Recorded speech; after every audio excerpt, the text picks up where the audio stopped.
everyone. Om.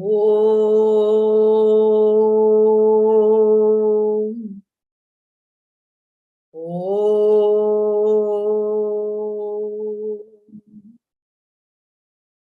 Om.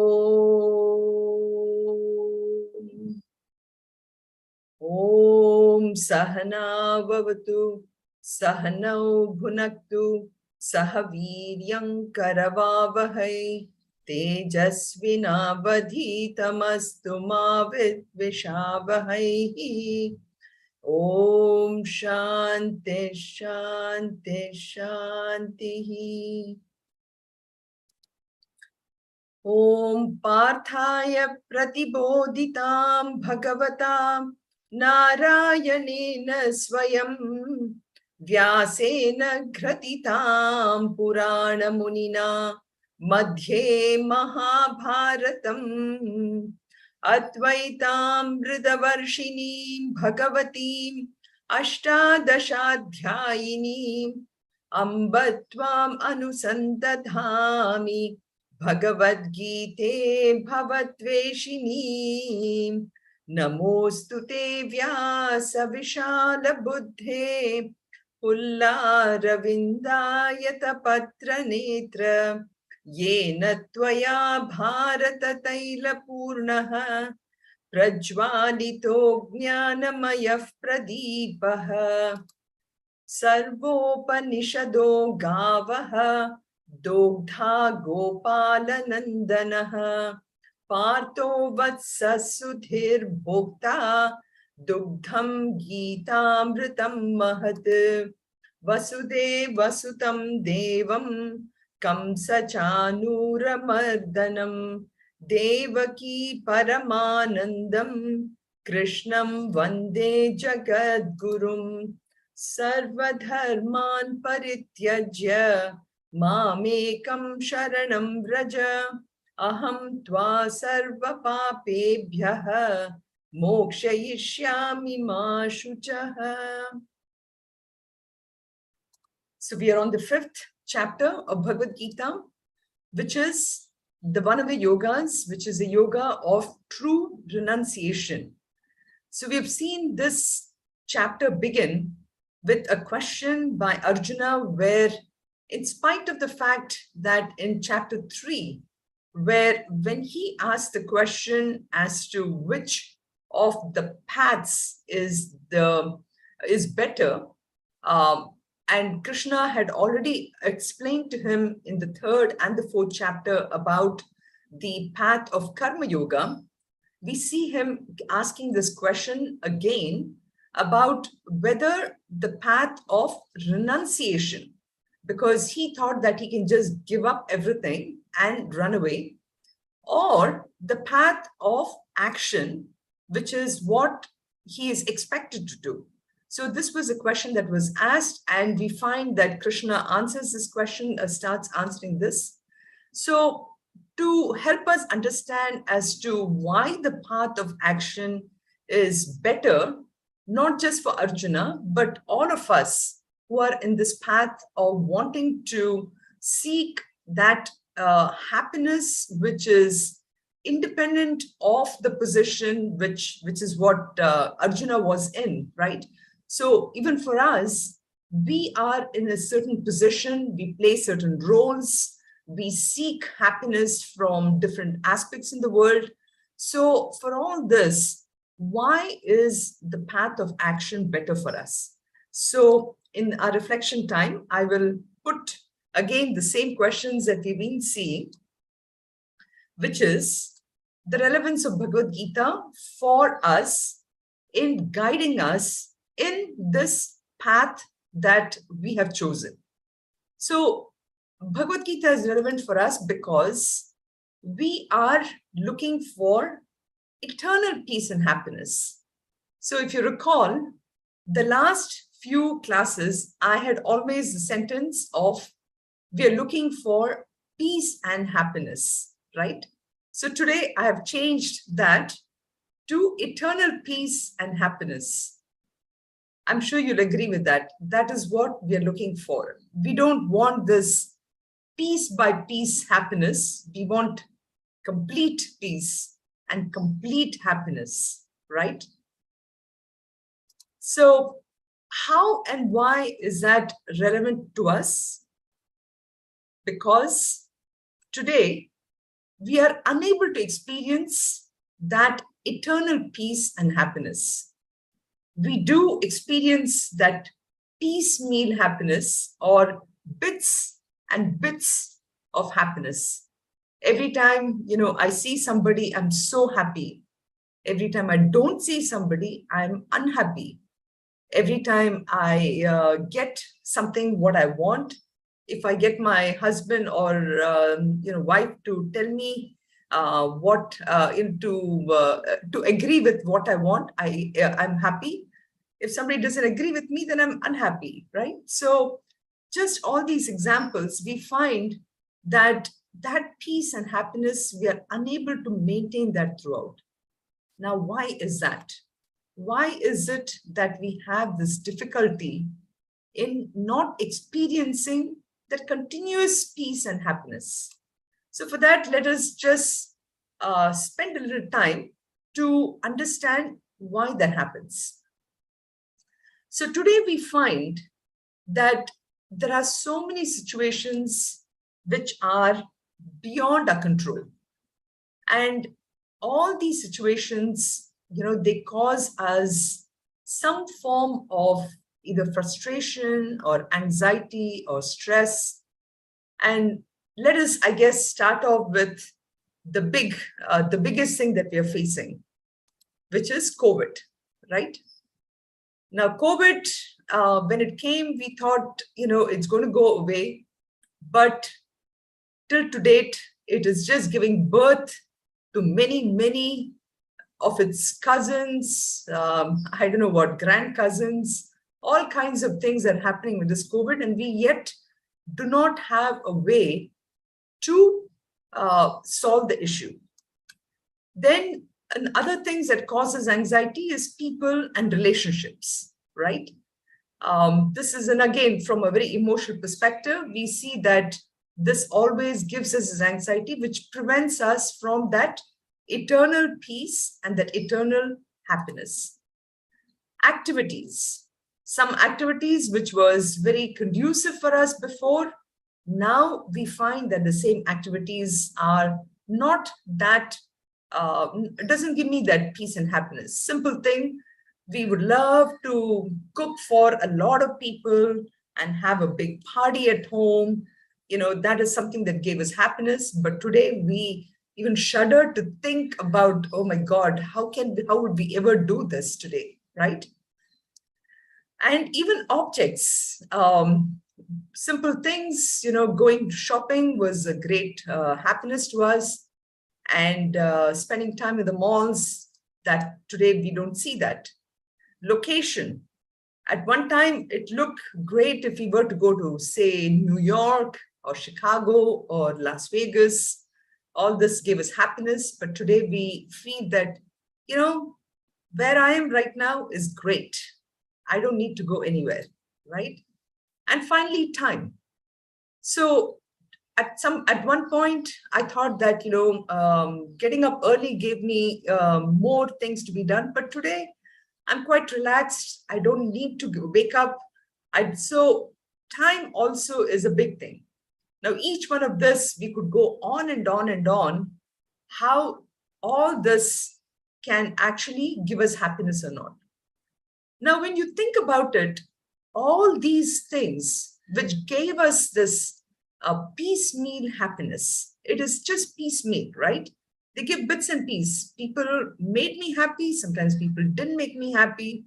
Activities too. All these things, if you look at it, they are coming from the fact that I am convinced that I am this body, I am this 5 sense organs, the speech, the eyes, ears, nose, mouth, skin, the mind which absorbs all the information, the intellect which discerns this information. When all this is who I am. And I, as a body, I, as my senses, I, as my mind, as my intellect, I'm interacting with this world of objects. In this world of objects, whether it's a house, big house, small car, bigger car, relationships, clothing, latest gadgets, in all these things, this is how I see that my mechanism of happiness really is. I find that when I identify myself in all this and I interact with this, that gives me this happiness. And this one, if you have to graph it, we being scientists, logical people, right? We can actually graph our own life for this happiness part of it. So our life goes ups and downs. When it is up when I feel extremely happy. And when is it down? When I'm stressed out. So whether it's stress, anxiety, frustration, in all this, so this line represents basically energy, and this energy, as you would have rightly guessed, which is neutral energy, is actually, you would like it to be near here, this happiness. But we have thought that this high level, going up and experiencing the joy, that is really happiness. And when it goes down, that is the negative happiness or unhappiness. So this is how really our graph of life looks like, right? So this is to what we're doing is that the reason why we experience this happiness or joy, I would say this is joy, or the stress, is because this identification with the body, mind, senses, etc., is we think that we can get eternal joy and happiness. And that, my friends, is the biggest mistake that we have made, we are making, and we will continuously make. This is the story of our lives. This is where we have the problem, because we are continuously identifying ourselves. Continuously, we think we're the body, we're the senses, mind, and intellect. And in Bhagavad-Gita, through shlokas, which has come in the third, fourth, Indriyateshu, Indrebhyaha, so many of those shlokas, if you look back, it basically says that it's only these sense organs which are interacting with the sense objects. I, as a person, am actually nothing but a witness, an observer, where I can observe my body, mind, senses, etc., which is interacting here. So this is the problem we are in. This is the conundrum we are in. So the only way we can actually get out of this is, yes, you may think that, oh yes, this is a beautiful passage that I came across, which I wanted to put forth here. So during our hectic lives, if you look at it, if I look at that I factor here, I, the consciousness, through my body, senses, etc., interacting with this world of objects, if I look at this, we are operating actually within a very narrow bandwidth of consciousness. That narrow bandwidth is the body, mind, intellect, etc. That absolute, we are actually that entire consciousness, that absolute consciousness, but constantly we are operating within this narrow bandwidth, which actually ties us to bondage. Or you can look at this as which ties us to a knotted complexity, a web, if you will.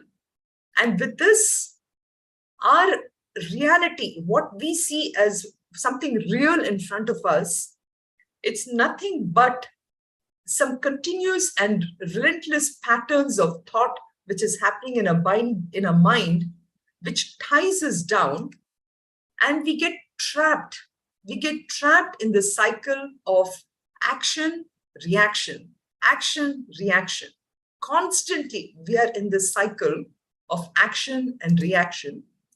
And these thoughts, they generate their own dense vibration and they further entangle us. Friends, this is something beautiful that I read in the internet, actually, in one of the websites.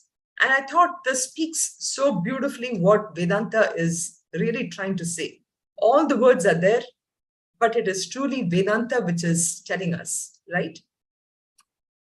So the key for us is to raise ourselves from this bondage, from this knotted entanglement. We don't realize that we are entangled, right? We are. Believe me, we are. If at any time I experience any kind of frustration, any kind of anxiety, or any kind of even elatement, extreme joy, I'm in this knotted entanglement. So I came across this one particular book, which is, it's called The Materialistic World. It's a very small book where the book talks about really how we are so entangled in this tree, this tree, we are looking at this tree of growth within us. We look at this growth and we say, that my greater growth is when I have a bigger car, bigger house, lots of friends. And that is a materialistic world here. But then we don't realize that that is not where we want to go with. So then the question comes is, should I suppress my desires or should I just run away? Two options, right? I can just suppress my desires where I am, so that way I don't have to go through the ups and downs. Or I can just completely run away, which is what Arjuna wanted to do. So the answer is really an absolute, emphatic no. No, we don't have to do it. Stay where you are and continue to do what you're doing. I'm sure all of you must be so relieved to hear this, right? Okay, so I don't have to go away. I don't have to go do anything. I just continue to do what I'm doing. How am I going to lead this? How is this going to lead to eternal happiness? How is this going to lead to eternal peace and joy, right? So the answer is really the path of action. That's what Krishna wants to tell us here. I'm just interpreting what Krishna has said for Arjuna in just this few things here. So the path of action is prescribed for us because we have taken up this role today. And so in this role, in and through every action, all we need to do is we need to do a change in our attitude. We just have to change our attitude in the performance of the action itself. So this, in a nutshell, I wanted to give you an idea as to this change of attitude. And next week, we are going to go through this similar reflection regarding about what is that change in attitude we have to do. We will actually look at the mechanism of action. Today, we looked at the mechanism of the problem we are facing in why we are unable to achieve this eternal joy. That's the only thing we address today. But every week, I will spend a little time with this reflection here. And if you have any thought, please do send across. So we're going to see this. Keep this thought in mind as we look at the shlokas 10 to 12 today of chapter 5. So in the first 5 shlokas was what we saw Krishna addressing Arjuna, this ability as to why he should follow Karma Yoga. Because Arjuna was looking at the sannyas path. He looked at the path of least resistance. He thought, okay, if I just go away from here, everything will be all right. So until Krishna had to convince him, he says this, Tayostu karma sannyasat, karma yogo vishishyate. He tells him about how karma yoga is the best thing for him. So in the shlokas of 6 to 10, what we saw sannyasastu mahabaho, dukkham aptum ayogataha, yoga yukto munir brahma, na achirenadhikarchati. So he's trying to Muni Brahma Nachirenadi Gachati. So he's trying to tell Arjuna that, hey, buddy, if you were to just run away, sannyas to mahabaho, dukkham, it will give you a lot of grief because you're not ready yet. And we know that. If I'm not ready for a particular, say, thing that I want to do, I need to take it very slowly, right? It may be simple fasting, or whether it is losing weight, or if I'm preparing for an exam, for a big exam, everything, dukkham. In reality, you can see there here, Krishna is actually telling Arjuna a little bit. He's teaching him project management, if you will, because he's saying that, don't just try to say that, you're going to achieve this goal and you're going to run towards it, right? You're not ready yet. You have to take some small steps towards it. So that's what the first line says here. And then he says, Yoga Yukto Munir Brahma Nachirenadi Gachati. He gives him a lot of hope in the second line. He says, but if you truly recognize who you are, then you can immediately reach that goal, right? So again, Krishna is talking to an extremely intelligent. He's talking to somebody who is very, who can just get it, right? I mean, that's what he thinks about Arjuna. But this word Nachirena Digachati can happen only if I have yoga yukta, if I'm totally, my mind and my intellect is completely integrated. So today my mind has actually two things. It's constantly wavering between, all these sense organs, which are going out, right? And this intellect, which is saying, simple thing, for example, it's about 5 o'clock, you're done with your day and you're a little tired, you want a snack. And maybe, your friend would have just given you a recipe for something, say, let's say punugulu or something like that. I'm just using something not the standard gulab jamun. I'm just using some other thing here. Now, your mind is saying, okay, you know what? My senses really wants this deep fried stuff called punugulu. I'm going to fry this. But the intellect is saying, no, don't do that. Think about the amount of calories, right? So this yoga yukta is such an important thing, which is your mind and your intellect really integrated? That is such an important thing. Is your mind in your hands? Is your mind in your pocket that you can actually work with it? So again, a kind of a sadhana here for us on how many times during the day, if I were to look at during the day, how many times did my mind wander away? How many times did my mind really listen to my intellect when my intellect is telling? So that's why Yoga Yukta Munir Brahma. This word Muni is very important because a Muni is a person who is Yoga Yukta, and such a person, because of so much of practice, so much amount of really control of the mind, for such a person, immediately one can reach that goal. But for somebody like Arjuna, where his mind is wandering, believe me, his mind is wandering, because we saw in the first chapter how his mind was so agitated and how he wanted to. His mind was more focused on his grandfather, his teachers. He wasn't thinking about the role. His intellect was trying to tell him, your role is to fight Arjuna, but his mind was always going, right? It was wandering. So that's why Krishna is telling him to move ahead. And then here in this one, he tells him that, again, the progress that we saw last time. So once such a person whose mind and intellect is integrated, that person has a lot more purity of the mind. And that person can immediately conquer a lot of his senses and everything. And such a person can move forward and can really understand his true self.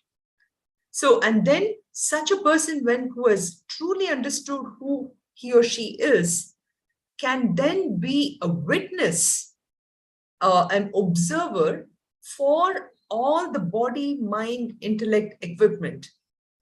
Imagine the picture that I showed where the person with the body, mind, intellect equipments, such a person can be an observer for what the body is doing, what the intellect is doing, what the mind is doing.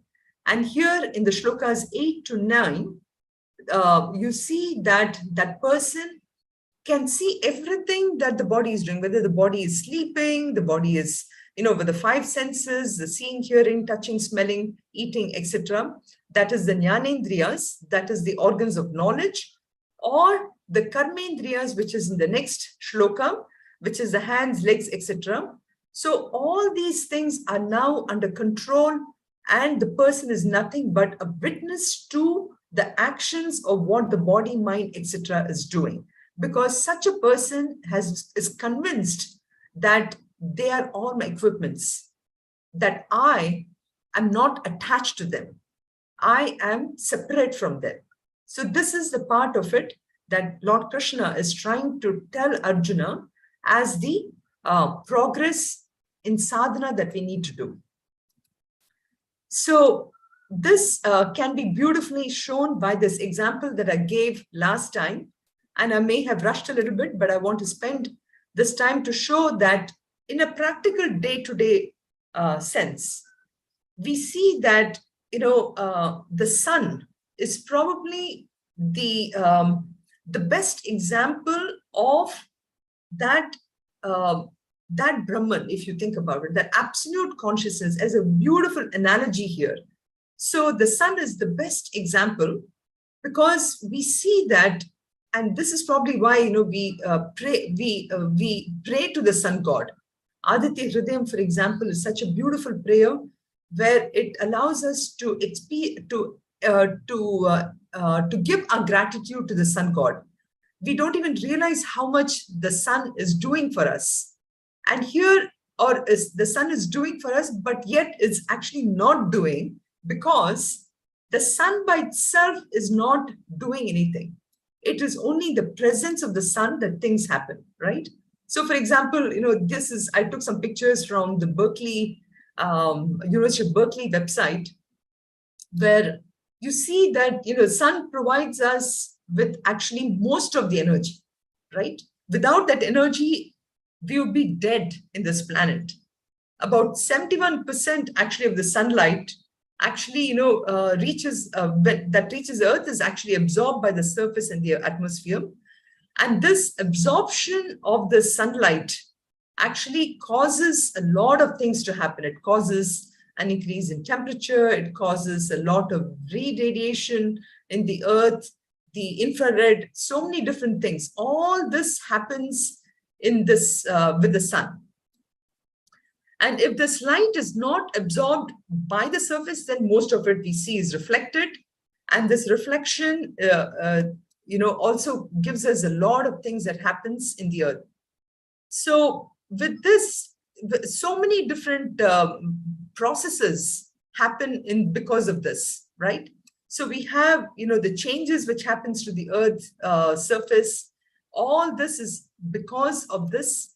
You see so many things that is happening here. And the next one, I have some more examples of how the sun plays a huge part in practically every process that leads to us being alive and leads us to keeping a balance in the whole atmosphere.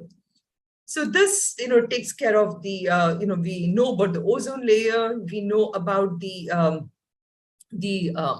pollutants which goes into the atmosphere. We know about how the water vapor, which is, water which comes down as rain and it goes back as clouds, everything which affects the weather. We take all this so much for granted, but then the sun by itself is really not doing anything. But in the presence of the sun, everything happens. So this is the analogy. So too for us, if I can look at myself as being an independent witness, an independent observer, and in my presence, me in my presence in the sense, me when I am identified with that absolute consciousness, in that identification, that absolute consciousness, all my, not only my equipments, but my identification with everything in the world, everything is happening in its own way. But I, as an observer, am independent of all this. So this is what Bhagavad Gita is really trying to get us to appreciate and recognize. And this is where I gave the example, this beautiful quote, where if I look at it, even in day-to-day examples like the train runs, but not the steam, okay? That means, or if you take the example of a car, right? The fuel, the fuel is the one which is letting it motion, but do I ever say that, I always say that I am driving the car, right? I don't recognize that it's because of the fuel that the entire car is in motion. So just like with a train, in the case of a steam engine, that's where it is. Now, looking at the fan, for example, the fan is moving, but why? How is it moving? It's moving because of the electricity. But if you ask electricity, are you doing something? It would say, no, I'm not doing anything. I'm just providing that ability for the fan to move. So the fuel burns, but not the fire, right? So there are so many of these examples that we see which is happening. And I encourage each one of you to go out and also look at that, look at nature, look at how things are happening on its own, in its own beautiful way, where everything, even simple thing as us being alive, there's so much that is happening to keeping us alive, but yet we think it is the doctors who are keeping me alive, the medicine that is keeping me alive, the food that I'm eating is keeping me alive. But there is so many other processes, both external and internal, which actually keeps me alive, right? The sun has to shine the right amount. There should be right amount of humidity on the external. So there's all these things happening, which is what is beautifully actually explained in these two shlokas of 8 and 9 about, ultimately he says, na eva kinchit karomi iti. I don't do anything at all. It's only my senses and my body and my mind which interacts and which does all these actions, but I myself don't do anything at all. So that is what we saw. Now coming to shloka number 10. So the idea is, we find that if this is the case, if I have that, if I come to the realization of the fact that at the end of the day, I'm not the one who's, at the end of the day, it's not me who's doing it, but there is something else that is happening. I find that I come to the realization that there is some other principle which is making all this happen, that I'm nothing but an instrument in that hands, right? So the person who has not realized this self, that includes which most of us, and when we offer all these actions in a spirit of devotion to we can look at this action, we can understand that at the end of the day, that it is that Ishvara which is making that happen.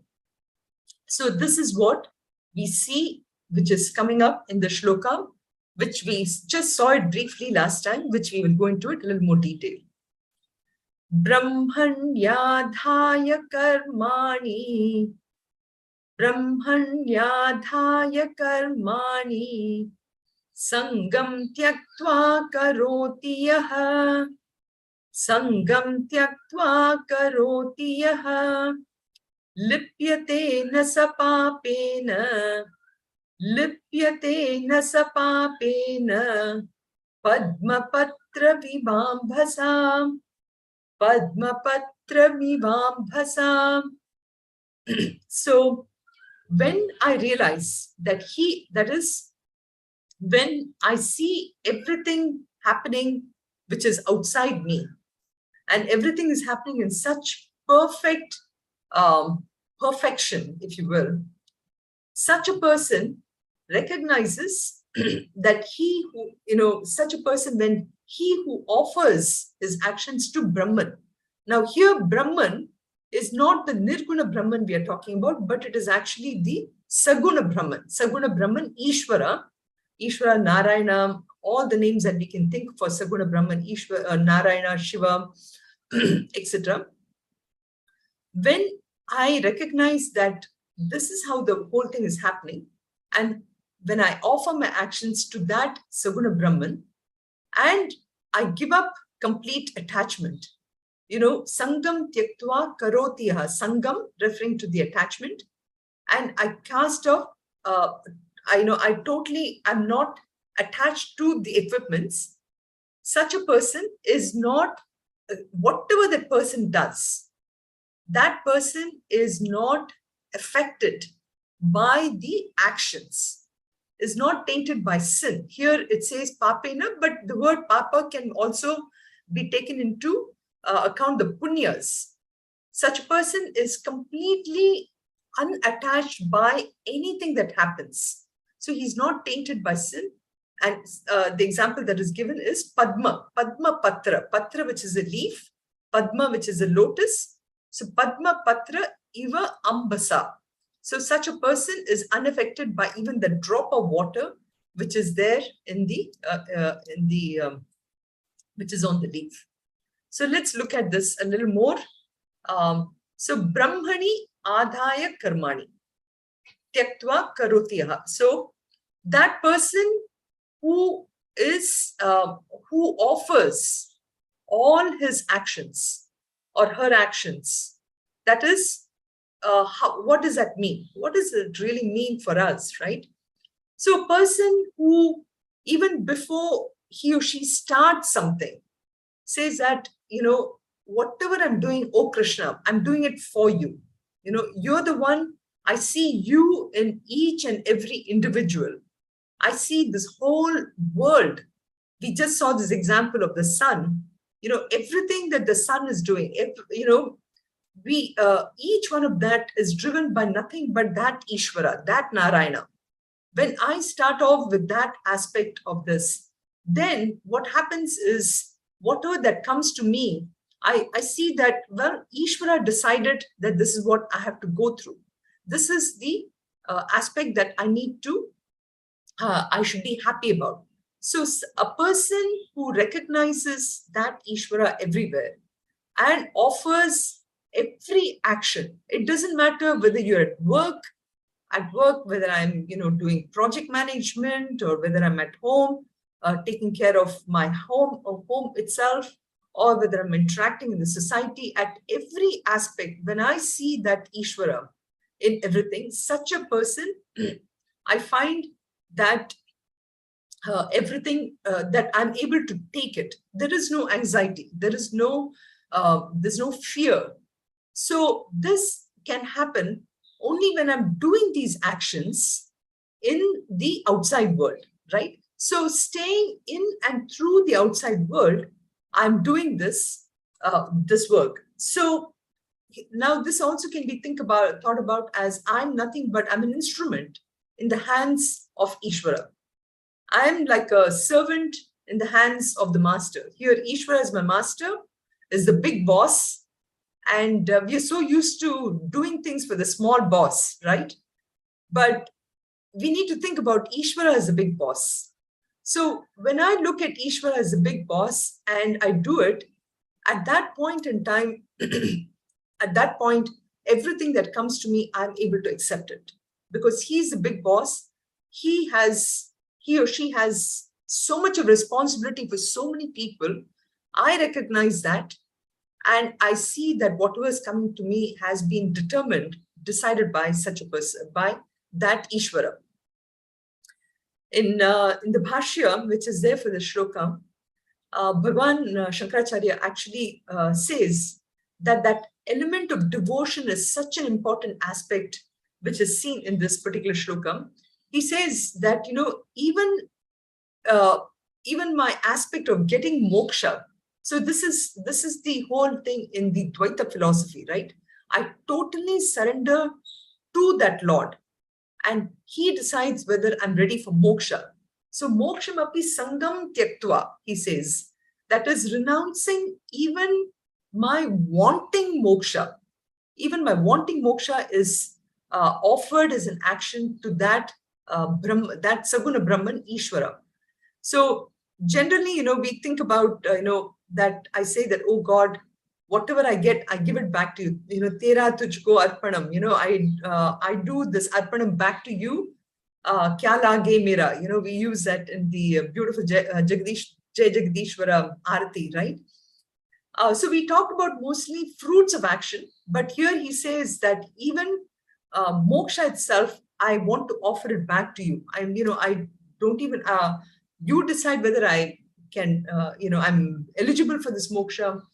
So there is actually absolutely no insistence that this is what I want or that is what I want. And that is what the shloka is saying, is that leads to my fact of, my complaints are much less now. I'm not frustrated. I'm not anxious for anything. And I've given up Tyaktva Sangam, which we will see. In such an instance, I'm able to give up all, not only my gross attachments. When I say gross attachments to my people, the objects, etc. But I'm able to give up even at the mental level. And this is what is given by this beautiful example of the lotus leaf. So I am like that lotus leaf where in the midst of, the analogy here is, excuse me.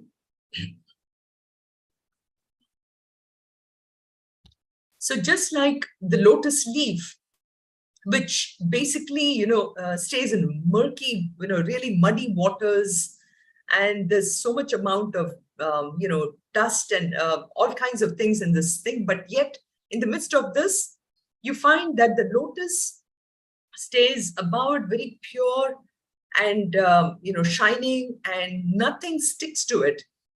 We've seen this drop of water, there are so many actually beautiful analogies for the lotus that can be used.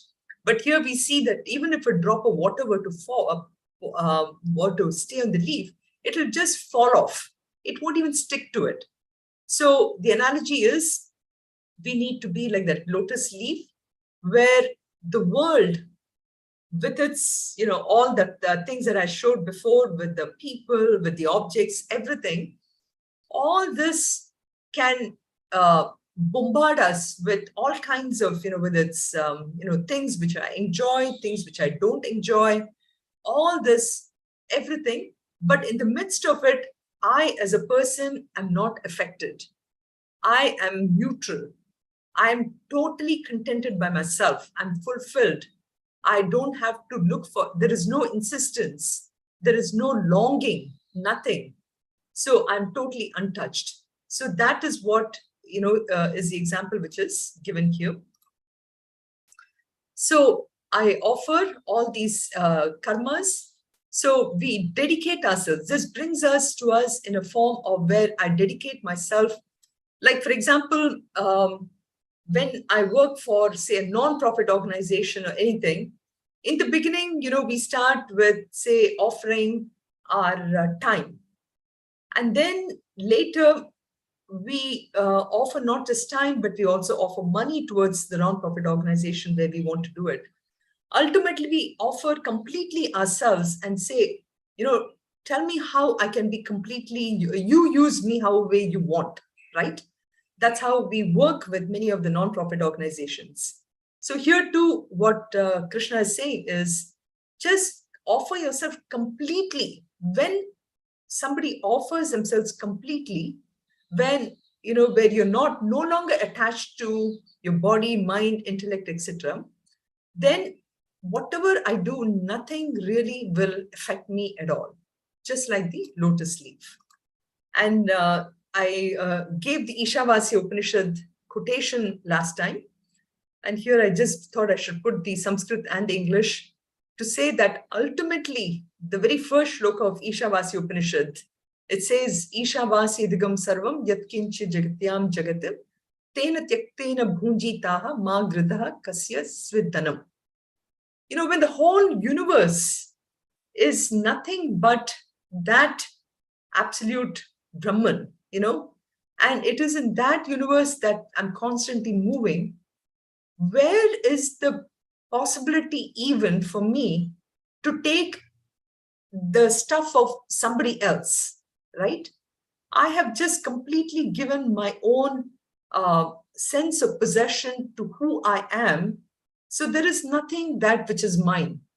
So such a person totally, totally is devoted to that absolute consciousness. You see that.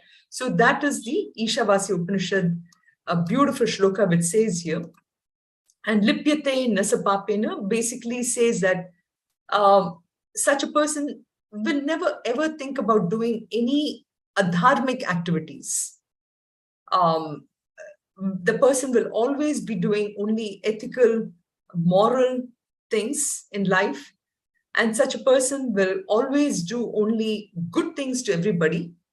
And such a person would be always working with such a purity of mind that such a person progresses much faster. So lipyate nasapapena, such a person is absolutely not tainted by any kind of things, whether it is papa or whether it is punya. Now, one other thing that I thought we should look at is, it says sangam tyaktva karoti aha, right? So here we sangyam tyaktva karoti aha. The person completely abandons attachment. Now, when we think about attachment, what kind of attachments do we face? Any thoughts?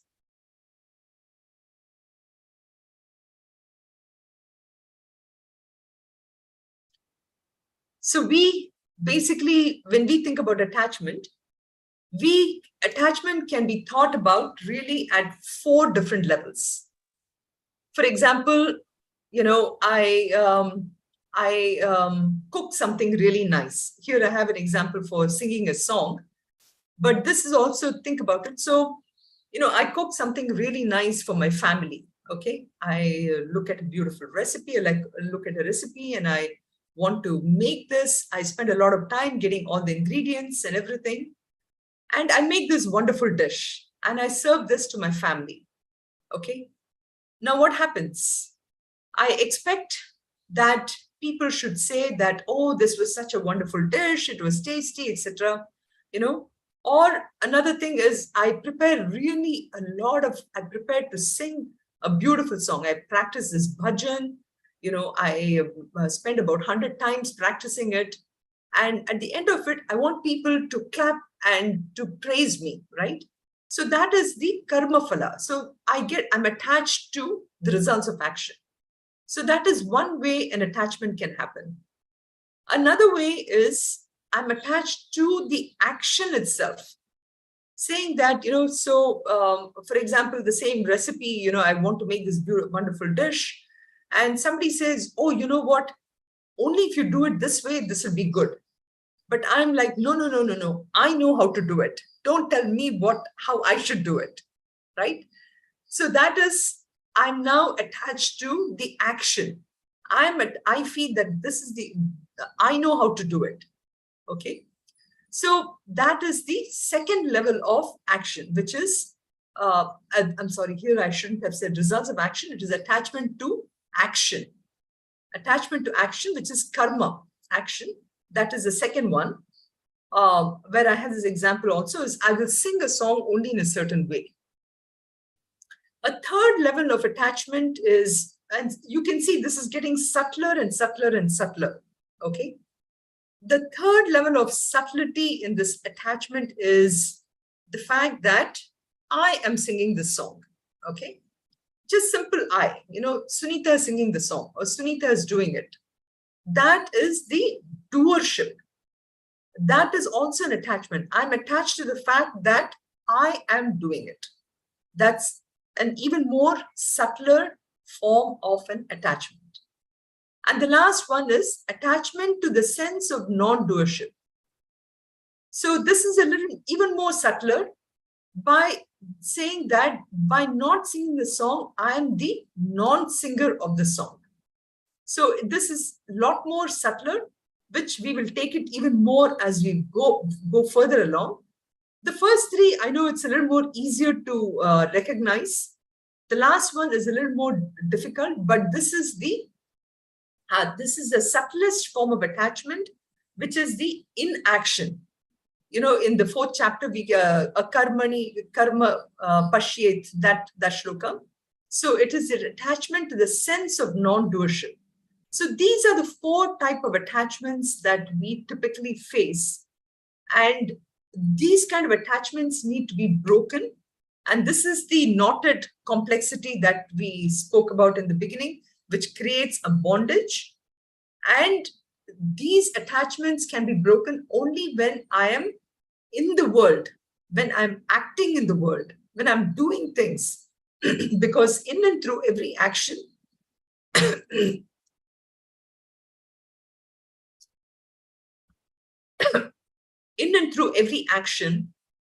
I can actually monitor myself. At what level of this attachment am I in? And to that extent, I try to cut that out. So that is the whole idea of what this shloka was beautifully trying to tell us about how when I offer that action to that Ishvara and I abandon all these attachments, then I will automatically do only good things, and I'll never have to worry about whether I did something wrong. Now, this brings us to the shloka number 11. As you can see, we are in this phase of really understanding Karma Yoga.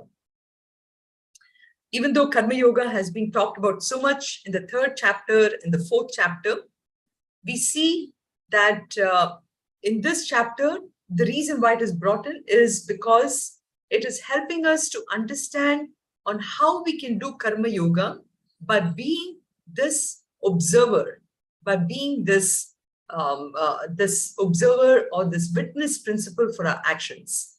So shloka number 11 basically talks about this witness principle or the Sakshi Bhava, where you see that a true Karma Yogi is one who offers all the actions to Ishvara, but then how exactly does he do it? What is the mechanism by which he does it? So that is what is shown in the shloka number 11. Kayena manasa buddhya kevalair indriyairapi yoginah karma kurvanti sangam tyaktvatma shuddhaye.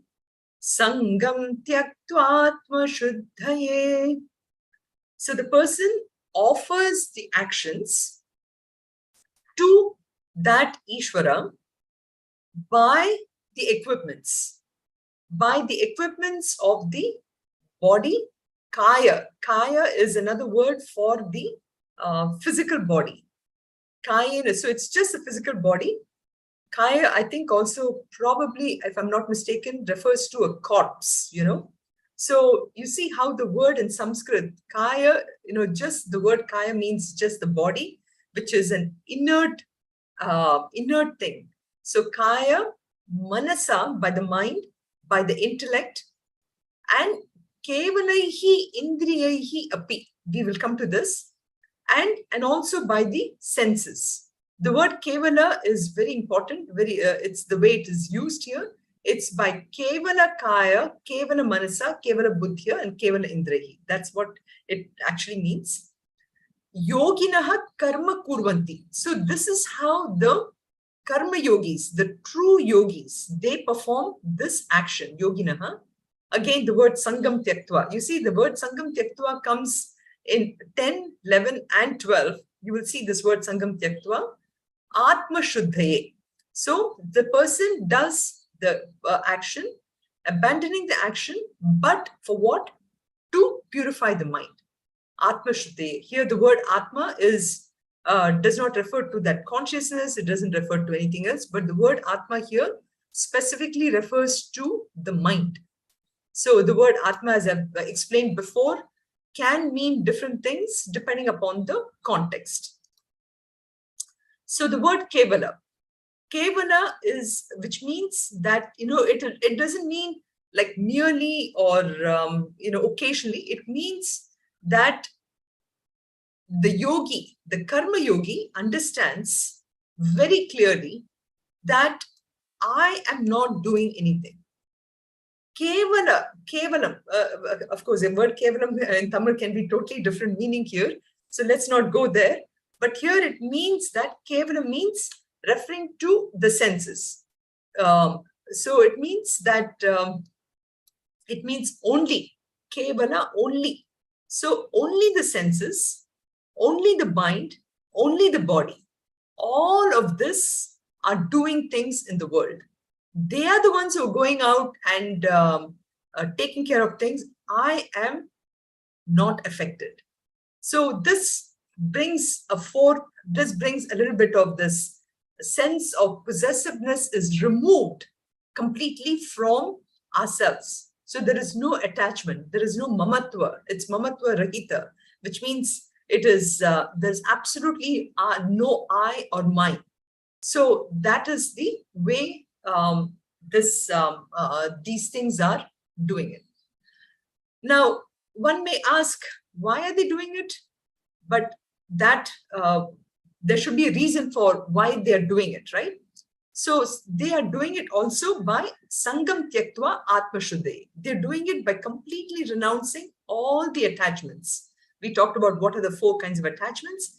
They all are doing it they're giving up completely these attachments. And why are they doing it? They're doing it for Atma Shuddhe. Atma here again refers to only the mind. So doing it for the purity of mind, Chitta Shuddhi. That's why they're doing it, nothing else. So this is the total Karma Yoga. This is Karma Yoga in action. So again, another beautiful example from second shloka of Ishavasya Upanishad, which says, Kurvanne veha karmani jiji visheshachatam samaha evam tvai nanye tosti na karma lipyate nare. So such a person works in the world, performing verily work in this world, should one desire for 100 years, to live for 100 years, this alone is right, for there is no other right path. Action never clings to a man following this path. So anything that the person does, any fruits of the action, any vasanas that may be created, does not cling to such a person. So Ishavasya Upanishad, the very second shloka of Ishavasya, gives this Karma Yoga principle here. And I'm sure you're all familiar with the beautiful shloka that we chant all the time, which is Kayena vacha manasendriyaiva buddhyatmanava prakrute svabhavat karomi yadyat sakalam parasmai narayana yeti samarpayami. So whatever I do with the body, speech, mind, or sense organs, or whatever I do with my intellect, feelings of heart, whatever I do, I totally surrender them at the lotus feet of Narayana. So you see the relation of this shloka to that shloka number 11 of the chapter 5 of Bhagavad-Gita.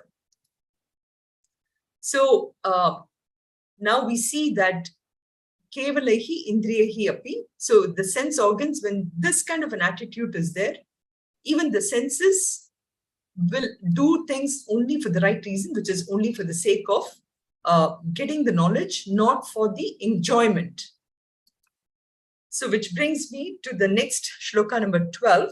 I know it's already 7, but we'll try to at least chant the shloka. So ultimately, what does a karma yogi get out of this? The karma yogi finally is able to reach the absolute final goal. It's like the train has reached its destination. So in this shloka, which is the culmination of the whole Karma Yogi part of it, you find that the Karma Yogi reaches the ultimate goal. And so the shloka basically compares a Karma Yogi with a non-Karma Yogi. How does a Karma Yogi, what does a Karma Yogi get? And what is a person who doesn't practice this, a materialistic person? What does such a person get out of this? So we'll chant this. Yukta karma phalam tyaktva. Yukta karma phalam tyaktva. Shantimapnoti naishtikim. Shantimapnoti naishtikim. Ayuktah kamakarena. Ayuktah kamakarena. Phale sakto nibadhyate. Phale sakto nibadhyate. So he says the karma yogi is the yuktaha. The yuktaha, we have seen the yoga yuktaha before. Yuktaha karma phalam tyaktva. So a person who is purified in the mind, Atma Shuddhi, everything, we saw that before. Such a person now totally renounces the fruit of action very easily.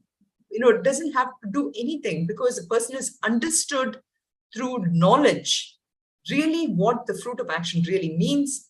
Such a person attains shantim, attains that eternal peace. So this is the ultimate result of the person. Not that the person is seeking it, but that person automatically gets it very naturally. Ayukta kama karena phale sakta nibadyate. Whereas ayuktaha, as you know, when you put a in front of a word, it is the opposite meaning. So a person who does not practice karma yogi, which is an ayuktaha, such a person, because of karma, because such a person is so engulfed with desires, that person is bound, is in that knotted complexity, which we saw in the beginning when I gave that introduction. That person is bound, is in that knotted complexity. That person is constantly looking, is so attached to the fruit and is bound to the world.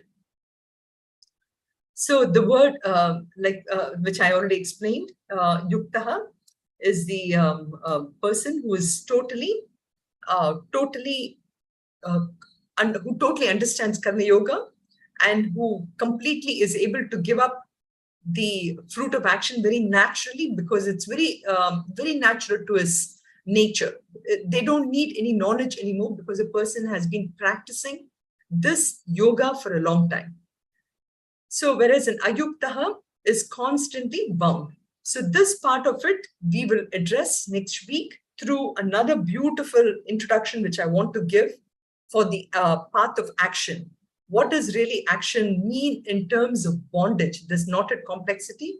Why are we really bound to it? Why are we really attached to this fruit? So that will be an introduction which we will use for the next 3 shlokas for 13 to 15. So we'll meet next week.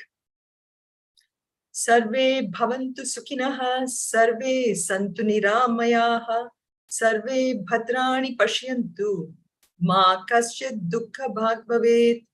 Om shanti shanti shantihi. Om purnamadav purnamidam purnat purnamudachyate purnasya purnamadaya purnameva vashishyate. Om shanti shanti shantihi. Harihi Om Shri Gurubhyo Namaha. Harihi Om. Thank you, Hari Om. Hari Om. Hari Om, everyone. Thank you, Hari Om. Thank you, Sunitha. Hari Om. Hari Om. Thank you, Sunitha ji. Hari Om.